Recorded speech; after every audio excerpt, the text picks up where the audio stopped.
So Dylan, when you're trying to survive in the wild, what is the best way to find your wind direction, the static in the air? Static. Okay. What is that? Well, I don't know, Casey. How would you do that? That's a good question. How would you do that? I'm not sure what I would do. You know, what I would do is I would look at my surroundings and see what's there. Yeah. And we have a creek here. We have plenty of rocks. Well, we also have sand because we're on the beach. Yeah.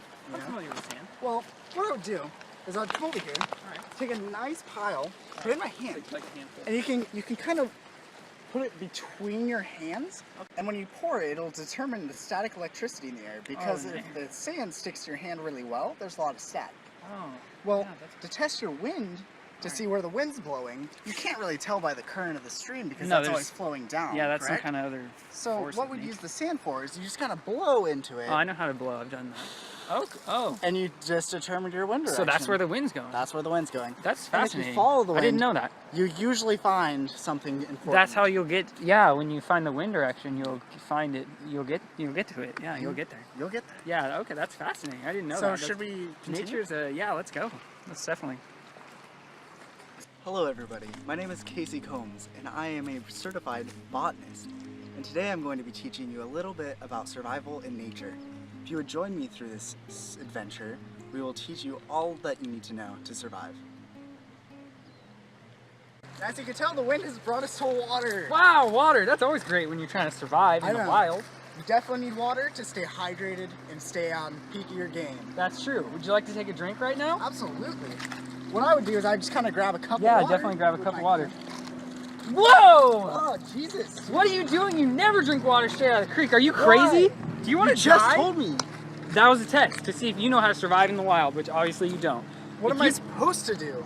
Obviously, like you said, you need water to stay hydrated and stay alive. But if you drink it straight out of the creek, you're going to get gonorrhea because this water is not purified.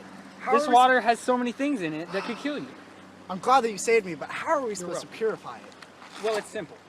Step one, you were starting to do it, but then you were just going to drink it. So step one, you get down there, you take 2 big handfuls, you get them together like a bucket. You get like a bucket full of water. This is gross water. Look, you can see the stuff, you can see the gonorrhea just floating in it. So you look for a good rock. Like, look at this. This is a perfect rock right here. It's got all these holes in it, all these divots. You pour it on there. See, and then the water goes into the divots and it filters it. It's a perfect filter. Then you're getting fresh water. You're filtering out all the toxins, all the fish, you know, excrement and you know, all the bad stuff. And then each of these little pores is like a little hot spring filled with little fresh water that you can just suck out of there. You can it's like little. Here, have some. Have some? It's like the little fresh beverage. Oh yeah. In like little cups. Yeah. Well, I mean, it's fresh. Yeah, it's good though. Yeah, I mean, you need it to survive. That's what's important. You need And water.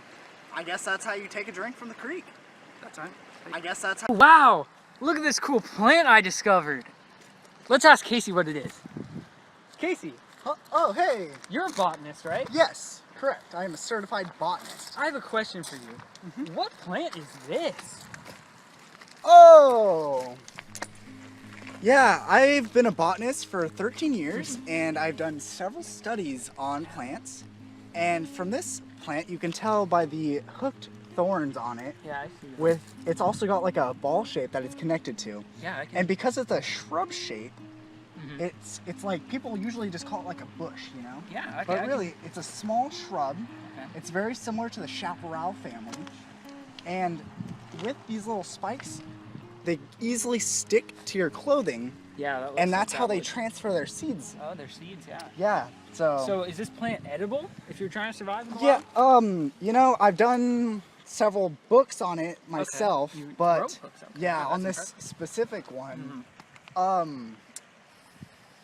So the thorns, because they're hooked, they would stick to like clothes or, you know, Yeah. they're also thorns, so you Yeah. wouldn't want to eat it. you wouldn't want to eat it. You wouldn't want to eat it. Okay. Anything's edible if you're dedicated enough, though. That's a good thing to remember when you're surviving in the wild. Anything is edible if you try hard enough. So remember that. But don't Don't eat that. eat that one though. Oh, hi there. My name is Dylan Allen, and I'm a wildlife specialist. I've spent years surviving in nature, because I had to and for fun. I like to learn how you survive in the wild so I can teach others how to survive in the wild if they're ever put in a dangerous situation where their life is at risk.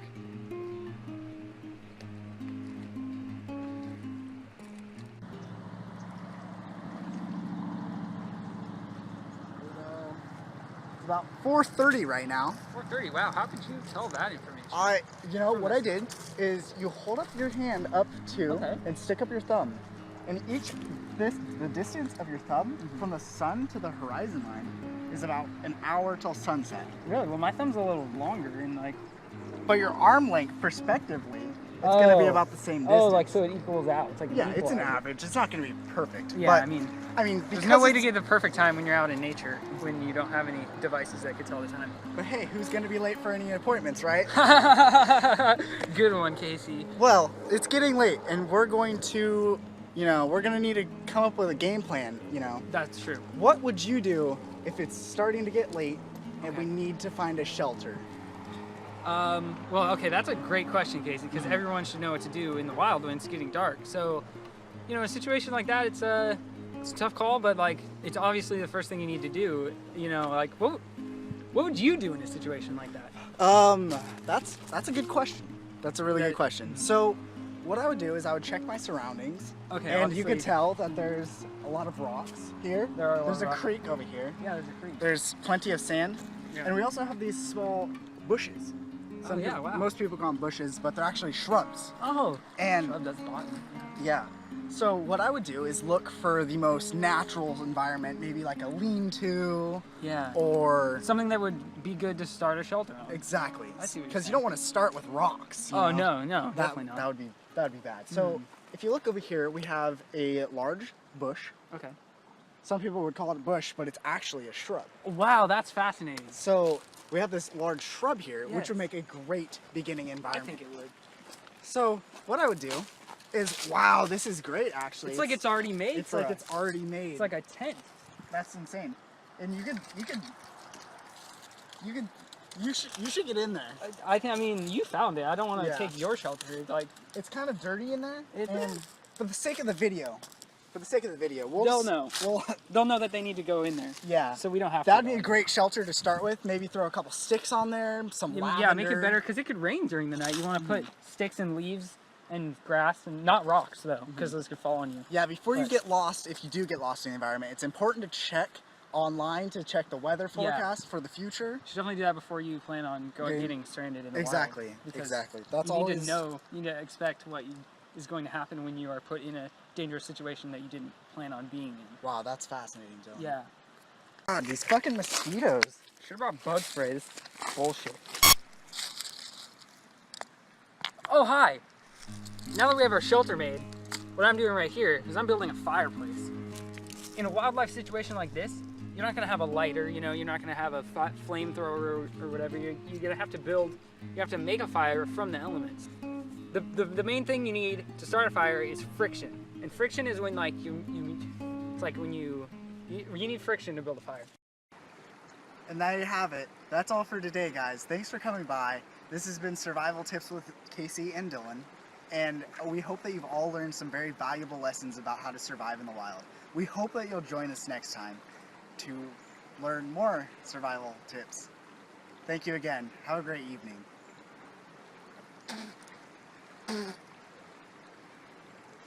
Dude, what the fuck are you... No, dude, you don't eat these. They're stuck to my shirt. I didn't You're not eat supposed to. I didn't eat them. They were stuck to my shirt. It's disgusting. It's one of my tooth.